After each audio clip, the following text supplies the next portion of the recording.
स्वागत है आपका अपने YouTube channel maths classes with Gurmeet Singh.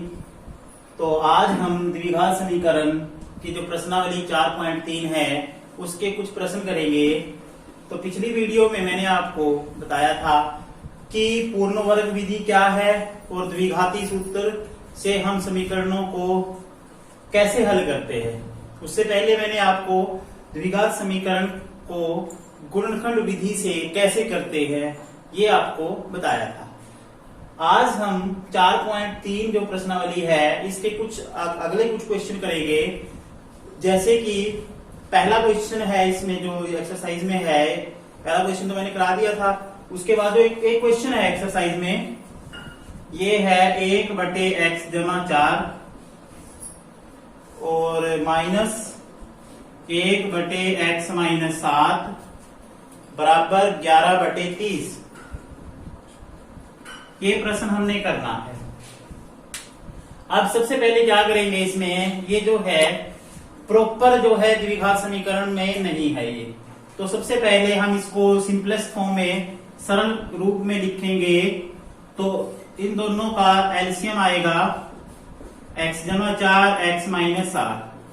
तो x जमा 4 के साथ कट जाएगा, क्योंकि हम क्या करते हैं जो एलसीएम होता है उसको डेनोमिनेटर से भाग करते हैं, डिवाइड करते हैं। मतलब जो हमारा एलसीएम होता है उसको हम हर से क्या करते हैं, भाग करते हैं। तो x जमा 4 कट जाएगा और अंश जो बचा होता है उसको अंश से गुना करते हैं। तो यहाँ पे x जमा 4 तो कट जाएगा, x माइनस 7 1 से गुना होगा तो x माइनस 7 आ जाएगा, माइनस यहाँ पे x माइनस 7 कर जाएगा और रहेगा क्या, x जमा 4 1 से गुना होगा तो x जमा 4 ही आ जाएगा बराबर 11/30। तो जब इसको सोल्व करेंगे x minus 7 minus x minus 4 बटे x जमा 4 और x माइनस 7 बराबर 11/30। देखो ये प्लस का x है, ये माइनस का x है, कट जाता है तो माइनस के 11 बटे, इसको भी गुना कर लो आपस में, तो x की 2 जमा ये आपका हो जाएगा x की 2 माइनस 7x जमा 4x माइनस 28 बराबर 11/30। तो ये 11 जो है दूसरी तरफ बटे में जाएगा, या ऐसे ही काट सकते हो आप इसको, या दूसरी तरफ हर में चला जाएगा फिर कट जाएगा। तो माइनस के 1 बटे x की 2 माइनस 7x और जमा के 4x माइनस के 3x और माइनस के 28 बराबर 1/30। वज्र गुणा आर पार गुणा करेंगे तो ये आ जाएगा माइनस 30। ये इस तरफ आके माइनस 1 से गुणा होगा और ये सारी जो है हमारा सारा जो व्यंजक है 1 से गुणा होगा। तो x की 2 माइनस 3x माइनस 28, तो ये बराबर 0। ये माइनस का 30 दूसरी तरफ जाएगा जब x की 2 माइनस 3x माइनस के 28 प्लस के 30, तो आपके पास क्या बचेगा, ये x की 2 माइनस 3x और प्लस के 2 बराबर 0। अब इसको गुणनखंड विधि से कर लो आप, ठीक है, क्योंकि गुणनखंड विधि सबसे ठीक विधि, अच्छी विधि है और उसकी प्रैक्टिस आपने 9th क्लास में भी की हुई है। तो जहां पे कोई विधि कोई मेथड मेंशन ना हो तो जो भी मेथड आपको ठीक लगता है वो उस मेथड से आपने क्वेश्चन को करना है। तो -3 के ऐसे टुकड़े करो जिनकी गुणा 2 के बराबर हो। तो ये हो जाएगा x की 2 minus 2x minus x plus 2 बराबर 0। क्योंकि हमारे पास यहाँ 1 है, इसकी गुणा करेंगे 2x की 2, तो -3 के ऐसे टुकड़े जो होंगे आपके वो -2x और -x होंगे, जिनको गुणा करेंगे तो 2x की 2 आएगा और ये आपस में जब इनको हम ऐड करेंगे तो माइनस के 3x आ जाएगा। तो उसी तरह से पहले दो पदों में से क्या आएगा, x अंदर रहेगा x माइनस 2 और माइनस 1 x माइनस 2 बराबर 0। तो एक ब्रैकेट में हो जाएगा x माइनस 1, एक में हो जाएगा x माइनस 2 बराबर 0। तो x माइनस 1 बराबर 0, x माइनस 2 बराबर 0, तो x का मान आ जाएगा 1 और x का मान आ जाएगा 2। तो ये हमारा क्वेश्चन था जिसका आंसर आया है x बराबर 1 और x बराबर 2। इसी प्रकार अगले जो व्यवहारिक प्रश्न है हमारे, जैसे कि क्वेश्चन नंबर 4 है। क्वेश्चन नंबर 4 देखो,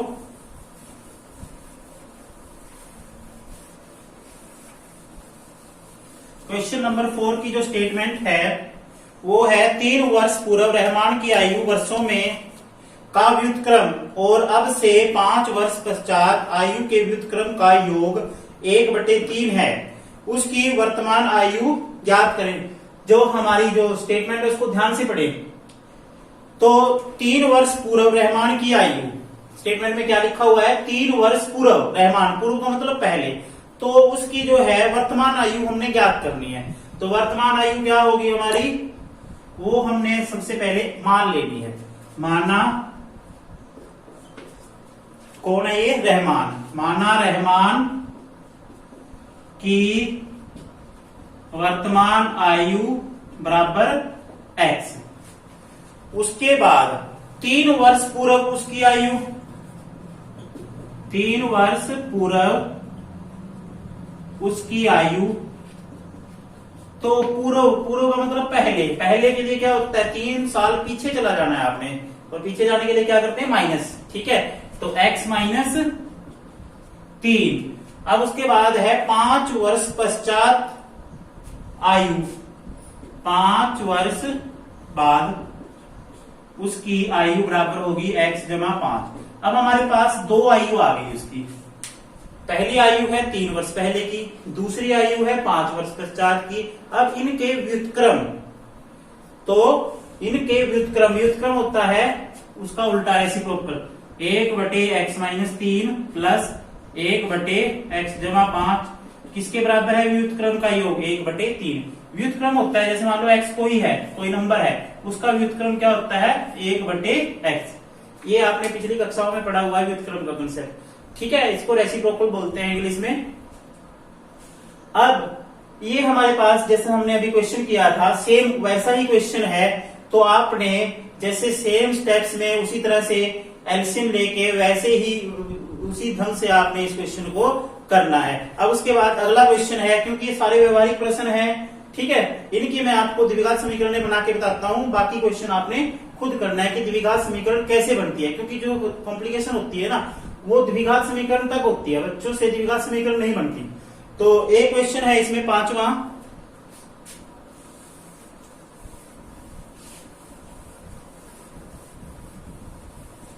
जो 5th क्वेश्चन है उसकी स्टेटमेंट पढ़ें। क्या है 5th क्वेश्चन की स्टेटमेंट, ए क्लास टेस्ट में शेफाली के गणित और अंग्रेजी में प्राप्त किए गए अंकों का योग कितना है, 30 है। यदि उसको गणित में 2 अंक अधिक और अंग्रेजी में 3 अंक कम मिले होते तो उनके अंकों का गुणनफल कितना होता, 210 होता। ठीक है, तो उसके द्वारा दोनों विषयों में प्राप्त अंकों को ज्ञात करना है। तो माना, क्या मानेंगे इसमें, माना शेफाली द्वारा गणित में प्राप्त अंक बराबर x, और क्योंकि अंग्रेजी में और गणित में प्राप्त किए गए अंकों का योग कितना है, 30 है, तो अंग्रेजी में प्राप्त किए गए अंक क्या मानेंगे, 30 माइनस x, क्योंकि दोनों का योग कितना है, 30 है। अब उसके बाद क्या दे रखा है, यदि उसको गणित में 2 अंक अधिक होते, मतलब गणित में 2 अंक अगर अधिक होते हैं तो कुछ उसके अंक कितने बन जाएंगे, x जमा 2। गणित में अगर 2 अंक अधिक होते हैं तो उसके गणित में अंक बन जाएंगे x जमा 2, और अंग्रेजी में 3 अंक अगर कम होते हैं, अंग्रेजी में 3 अंक कम होते हैं तो 30 माइनस x माइनस 3, तो ये आ जाएगा 27। 30 में से 3 गए 27 माइनस x। अब उसके बाद क्या कहा है उसने, इन दोनों का गुणनफल, मतलब ये मान और ये मान, इन दोनों मानों का जो गुणनफल है वो किसके बराबर है, 210 के, यानी कि x जमा 2 और 27 माइनस x का गुणनफल किसके बराबर रख दिया है, 210 के। तो गुणा करेंगे, ये आएगा 27x माइनस x की 2 प्लस 54 आएगा 54 और माइनस 2x बराबर 210। तो माइनस x की 2, ये स्थाई x प्लस का है, ये माइनस का 2x है, तो कितना हो जाएगा ये 27 में से 2 गए 25, प्लस के 25x और प्लस के 54 और माइनस के 210 बराबर 0। तो ये आ जाएगा माइनस x की 2 प्लस 25x। अब 210 में से 54 माइनस करेंगे तो कितना आ जाएगा हमारे पास, 10 में से 4 लगे 6 और 156 आ जाएगा ना। ठीक है, ठीक है 156 आ जाता है। अब इसको माइनस से गुणा करेंगे तो x की 2 माइनस 25x माइनस 156 बराबर 0। तो ये आपकी द्विघात समीकरण बन जाती है। तो आपने क्या करना है, गुणनखंड विधि से यहां से x का मान आपने निकाल लेना है। तो x के 2 मान आएंगे हमारे पास। तो अगर हम x का मान हम गणित के नंबर मानते हैं तो अंग्रेजी के अंक कैसे निकाल लोगे, जो x का मान आया था उसको 30 में से माइनस करेंगे। अगर हम x का दूसरा मान, क्योंकि द्विघात समीकरण है, x के 2 मान आएंगे, अगर इनमें से कोई संख्या ऋणात्मक आती है, माइनस में आती है, तो वो असंभव होगा, उसको हम नहीं लेंगे। लेकिन अगर दोनों वैल्यू प्लस की आ जाती हैं तो एक बार x आपने क्या लेना है, गणित के अंक कितने लेने हैं, जो x का पहला मान आया है। फिर अंग्रेजी के अंक कैसे निकाल लोगे, उसको 30 में से माइनस कर देंगे। ठीक है, और इसी प्रकार अगर हम x का जो दूसरा मान आया वो लेते हैं, वो गणित के अंक लेते हैं, तो अंग्रेजी के अंक क्या आएंगे आपके 30 माइनस x। तो ये था हमारा क्वेश्चन। इसी प्रकार ये रेलगाड़ी वाले क्वेश्चन बहुत आते हैं भाई, पता है ना, ये जो है क्वेश्चन, ये पेपरों में रेलगाड़ी वाले क्वेश्चन बहुत ज्यादा आते हैं। तो इनकी प्रैक्टिस आपने अच्छे से करनी है। अगला क्वेश्चन किसका है, रेलगाड़ी का। बैठे हो कभी रेलगाड़ी में? तो रेलगाड़ी है आपके पास कहां होगी रेलगाड़ी? एक रेलगाड़ी एक समान चाल से 360 किलोमीटर की दूरी तय करती है।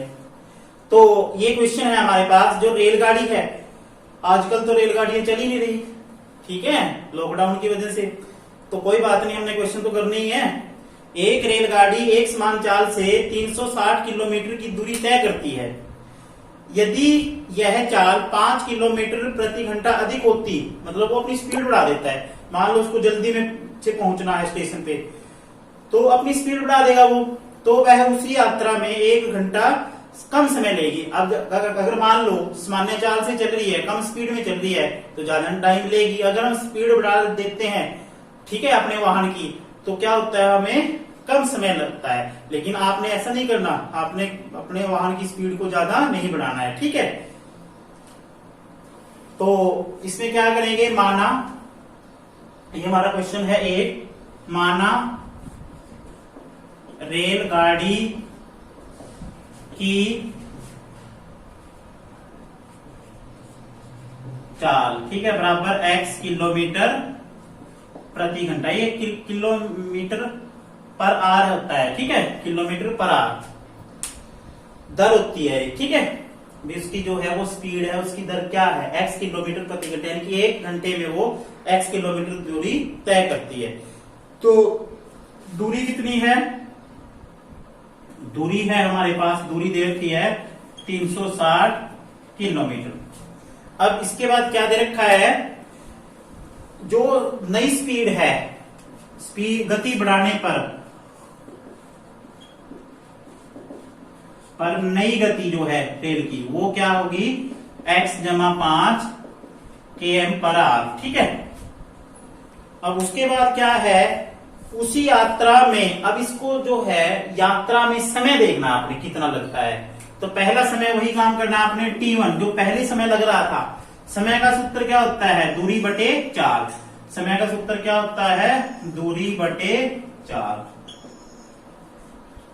ठीक है। अब दूरी कितनी थी, 360, 4 कितनी थी, x थी। और जो दूसरा समय है, नया समय है, जब उसने जो अपनी गाड़ी की स्पीड बढ़ाई थी, तब होगा समय 360 बटे x प्लस 5। ठीक है, अब आप मुझे ये बताओ कि इन दोनों में ज्यादा टाइम कौन सा है? ज्यादा टाइम कब लेगी है गाड़ी? ज्यादा टाइम तब लेती है जब वो धीरे चल रही है। तो धीरे तो इस केस में चल रही है वो, और इस केस में स्पीड से चल रही है। तो हम ज्यादा में से कम माइनस करेंगे, और दोनों का अंतर कितना है? कितने घंटे का फर्क पड़ता है? 1 घंटे का फर्क पड़ता है।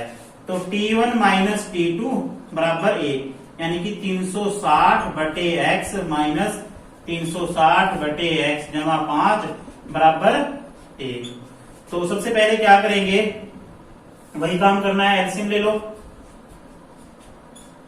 तो यहां पे क्या होगा, 360, ये x तो कट जाएगा, 360 ब्रैकेट में क्या आएगा, x जमा 5 माइनस ये होगा 360x, क्योंकि यहाँ x जमा 5 कट जाएगा, और 360 की किसके साथ गुना होगी, x के साथ। तो ये आपका आ जाएगा 360x प्लस 360 को 5 से गुना करेंगे 1800 आ जाएगा ना, माइनस 360x बटे x की 2 जमा 5x बराबर 1। ठीक है, अब देखो ये प्लस का 360 है, ये माइनस का है, कट जाता है, तो आपके पास रहेगा 1800 बराबर। अब x की 2 जमा 5x जब दाएं पक्ष में जाएगा तो 1 के साथ गुना हो जाएगा, ये x की 2 जमा 5x, तो ये आपके पास आ जाएगा x की 2 जमा 5x माइनस 1800 बराबर 0। तो अब इसके ऐसे गुणनखंड करने हैं आपने, 5 के ऐसे टुकड़े करने हैं हमने, मतलब जिनकी गुणा 1800 आए, यानी कि घटाकर क्या आए, 5 आए, और गुणा करके 1800 आए। तो ये बनेंगे हमारे पास x की 2 जमा 45x माइनस 40x माइनस 1800 बराबर 0। तो उसी तरह से पहले दो पदों में से आपके पास x कॉमन आएगा, x जमा 45 माइनस, और अंतिम दो पदों में से आपके पास क्या कॉमन आएगा, 40 आ जाएगा ना।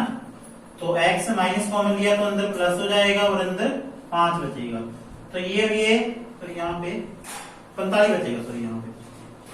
ठीक है, क्योंकि 45 और 40 की गुणा क्या होती है, 1800। अब एक यहाँ भी x जमा 45 है, यहाँ भी x जमा 45 है, कॉमन ले लो, और x माइनस 40 बराबर 0। तो जब हम वैल्यू निकालेंगे x का मान यहाँ तो माइनस 45, और इससे आपका आएगा x की मान जो है वो है 40 आ जाएगा यहाँ। ये तो असंभव है, क्योंकि रेलगाड़ी की चाल माइनस में नहीं होती, नेगेटिव नहीं होती, तो ये आपका आंसर आ जाएगा। तो रेलगाड़ी की सामान्य चाल क्या आएगी, 40 किलोमीटर प्रति घंटे। ठीक है, तो उसके बाद हमारे पास जो 9th क्वेश्चन है उसकी भी आपने स्टेटमेंट को पढ़ना है ध्यान से। उसकी स्टेटमेंट क्या है, वो क्वेश्चन जो है आपका टैप से रिलेटेड है, नलों से संबंधित प्रश्न है।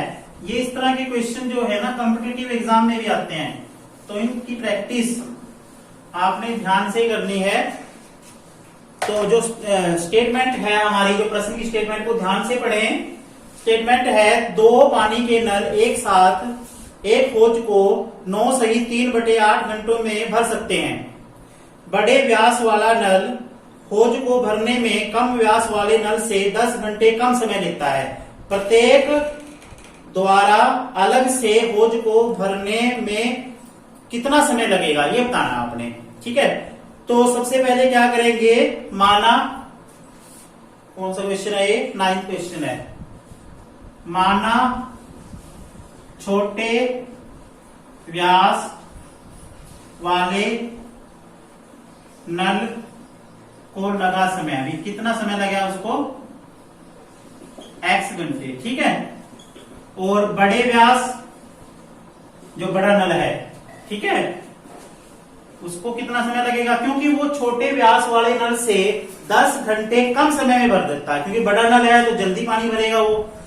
तो ये कितना आएगा, x माइनस 10 घंटे। ठीक है, और कुल समय कितना है, कुल समय कितना दे रखा है, दोनों द्वारा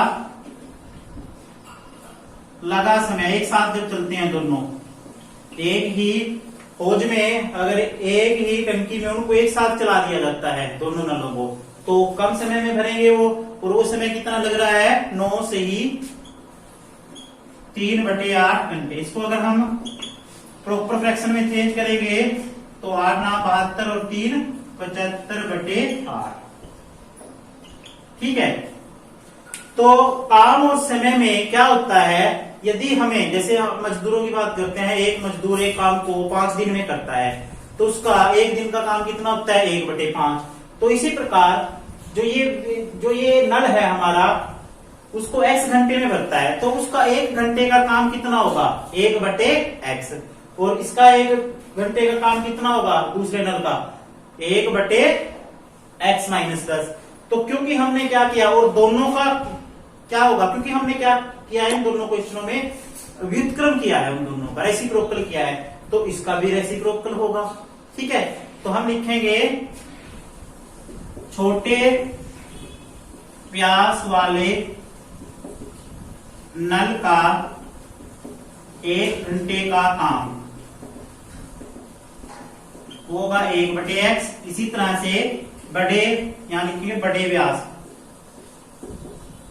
तो उसका होगा 1/x-10। और दोनों का, अगर दोनों मिलकर करते हैं वो 1 घंटे का काम, वो होगा 8/75। क्योंकि काम तो यही है ना, एक ही काम है हौज को करना, ये दोनों अलग अलग से भर रहे हैं, ये इकट्ठे भर रहे हैं, तो इन दोनों का प्लस किसके बराबर होगा, इसके बराबर होगा। यानी कि 1/x जमा 1/x-10 बराबर 8/75। अब आपने क्या करना है, ये क्वेश्चन मैंने कई करा दिए हैं आपको इस तरह के, तो इसको आपने किस में करना है, एलसीएम लेके द्विघात समीकरण की फॉर्म में बदल देना है और उसके बाद x का मान ज्ञात कर देना है। इसी प्रकार एक लास्ट क्वेश्चन है हमारे पास, 11th क्वेश्चन। दो वर्गों के क्षेत्रफलों का योग 468 मीटर स्क्वायर है। यदि इनके परिमापों का अंतर 24 मीटर हो तो दोनों वर्गों की भुजाएं ज्ञात करें। तो वर्गों के क्षेत्रफलों का योग कितना दे रखा है, कितना है, 468 मीटर स्क्वायर। ठीक है। यदि इनके परिमापों का अंतर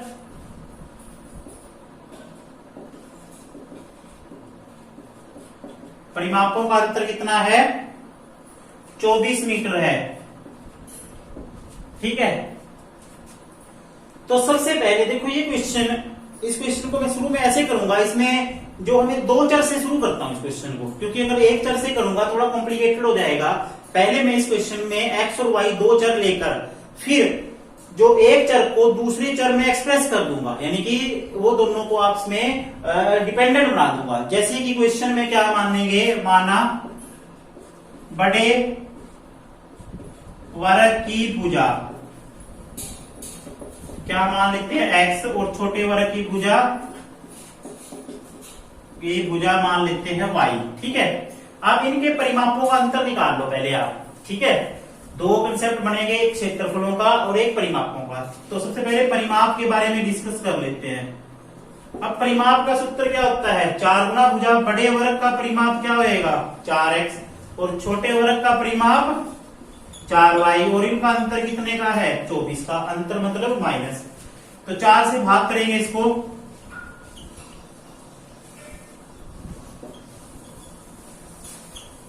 तो 4 से भाग करेंगे x - y बराबर 6। अब 4 से इसको भाग करेंगे 4 कट जाएगा, यहां भी कट जाएगा, और 24 को 4 से भाग करेंगे 6 आ जाएगा। तो यहां से x का मान आ जाएगा हमारे पास 6 जमा y। ठीक है। ये तो था परिमाप की बात।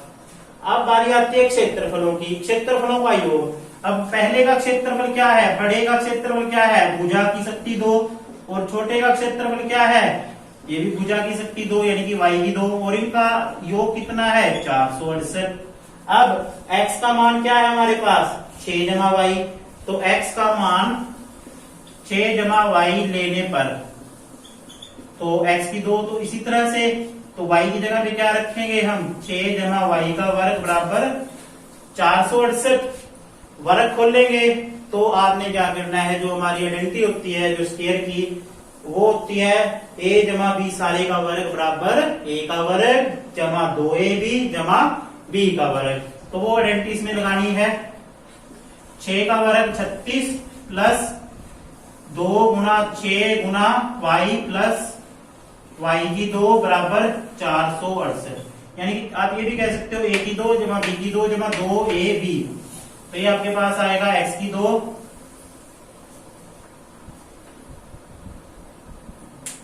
एक्स की 2 नहीं आएगा इसमें। तो इस समीकरण में x बराबर 6 जमा वाई लेने पर, तो x की जगह पे रखना है हमने 6 जमा वाई, 6 जमा वाई का वर्ग प्लस वाई का वर्ग बराबर 468। तो इसका वर्ग खोलेंगे 36 जमा वाई की 2 जमा 12y जमा वाई की 2 बराबर 468। देखो इसमें हमने आइडेंटिटी लगाई है, a की 2 जमा b की 2 जमा 2ab, 6 दूनी 12 होते हैं, इसलिए 12y आया है यहाँ पे। एक वाई की 2 ये, एक वाई की 2 ये, कितनी हो जाएगी 2y की 2 जमा 12y जमा 36 माइनस ये प्लस का 468 इस तरफ आके माइनस का हो जाएगा। तो ये आपके पास आएगा 2y की 2 जमा 12y, और इसमें से माइनस करेंगे 8 में से 6 गए 2, और ये आपका आ जाएगा 432 माइनस का आएगा ये। ठीक है, तो ये आपके पास, इसको हम 2 से भाग कर देते हैं क्योंकि पूरी की पूरी एक्सप्रेशन जो है 2 से कट रही है। ठीक है, 2 से भाग करेंगे क्योंकि हमने अपनी समीकरण को शॉर्टेस्ट फॉर्म में लेके आना होता है। तो ये आ जाएगा y की 2 जमा 6y माइनस, तो ये कितना आ जाएगा 216 बराबर 0। तो आपने इसको आगे गुणनखंड विधि से किसका मान निकाल लेना है, y का। एक वर्ग की भुजा आएगी, यहां रख के दूसरे की भुजा आ जाएगी। तो ये प्रश्नावली आपने पूरी कर लेनी है। आज के लिए बस इतना ही, धन्यवाद।